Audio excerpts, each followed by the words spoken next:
Title ఇచ్చారు. మరి ఈ కార్యక్రమానికి అబ్జర్వర్ మేడం ఆశీస్సులు అయ్యారు. ये संगठन सृजन को लेकर है और देश भर में बहुत सारे प्रदेश हैं जहाँ पे संगठन सृजन हो चुका है। संगठन सृजन क्या है जानना जरूरी है। इसके बारे में लक्ष्मीकांत दारू ने आपको बताया है, पर मैं तब भी आपको थोड़ा सा और बता देती हूँ।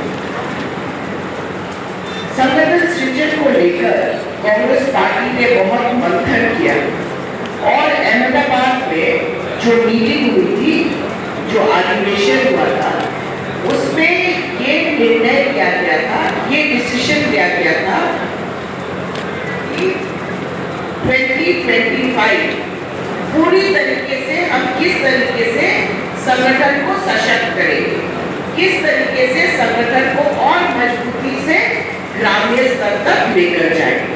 इस కాంగ్రెస్ ప్రభుత్వం రేవంత్ రెడ్డి గారి అర్థంలో గట్టిగా మీరు పేపర్ల ద్వారా టీవీల ద్వారా చూస్తున్నారు. మరి సుప్రీంకోర్టు కూడా మనం అర్థం చేసుకోవడం జరిగింది.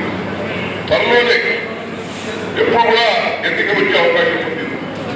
మీకు 10 రోజులు వస్తాయా, నెల రోజులు వస్తాయా, 2 నెలలు వస్తాయో, కానీ స్థానిక సంస్థల ఎన్నికలు ఏదో 2-3 నెలల్లో లోపలనే జరుగుతాయి. మీరందరూ కూడా ముందునే అందరూ తయారైనగా అన్ని విషయాలు సర్పంచ్ ఎన్నికలతో డిప్యూటీ ఎన్నికల్లో పోటీ చేద్దామని నిర్ణయిస్తున్నాం. కానీ తప్పకుండా ఆ కార్యక్రమం త్వరలోనే ఉంది.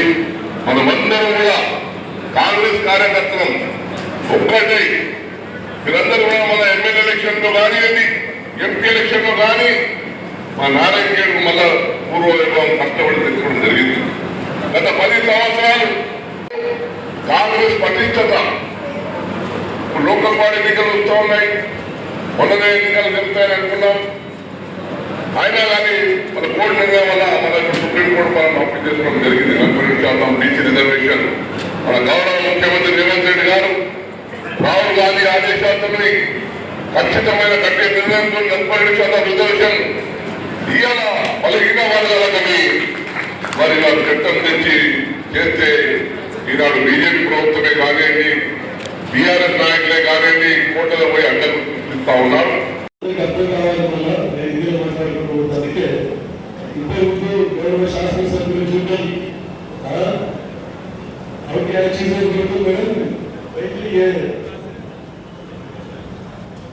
అయితే ఆయనకు మన సంగారెడ్డి జిల్లా ఇన్ఛార్జ్ ఇవ్వడం జరిగింది.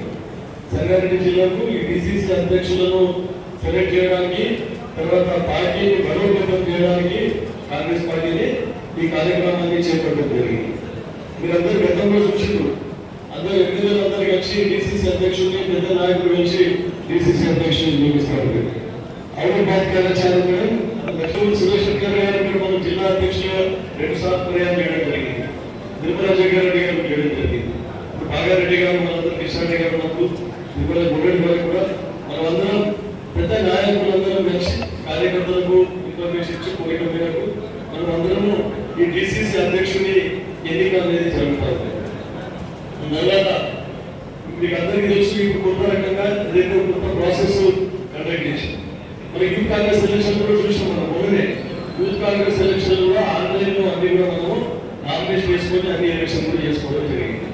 అట్లనే ఈ రోజు కూడా ముఖ్యంగా మన రాహుల్ గాంధీ గారు డైరెక్ట్ నియామకం చేపట్టకుండా నాయకులకు కాకుండా కార్యకర్తల అభిప్రాయం మేరకు కార్యకర్తల అభిప్రాయం తీసుకొని వారికి హైకమాండ్ సమర్పించిన తర్వాత వారి బయోడాటా కానీ పార్టీకి ఏ విధంగా సేవలు అందించారు, కాంగ్రెస్ పార్టీలో ఎన్ని సంవత్సరాల నుంచి ఉన్నారు, మరి కాంగ్రెస్ పార్టీకి ఏ విధంగా సేవ చేశారు, ఎవరెవరు అర్హులు వచ్చిన లిస్టులో ఎవరెవరు అర్హులు అనే ఉద్దేశంతోనే ఈ కార్యక్రమం చేపట్టడం జరిగింది. మీరందరూ ప్రజలు కూడా అందరికీ ఓపెన్, అందరూ ఎవరైనా నామినేషన్ చేసుకోవచ్చు. డిసిసి అధ్యక్షుడికి నామినేషన్ చేసుకోవచ్చు.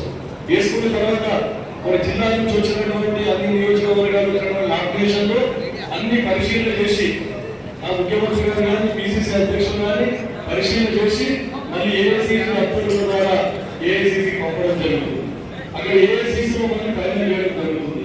కాబట్టి ఇది పారదర్శకంగా ప్రజాస్వామ్యంగా అందరి అభిప్రాయం మేరకు ఈ డిసిసి అధ్యక్ష పదవిని నియమించడం చేపట్టాలనే ఉద్దేశంతో ఈ కార్యక్రమాన్ని చేపట్టడం జరిగింది.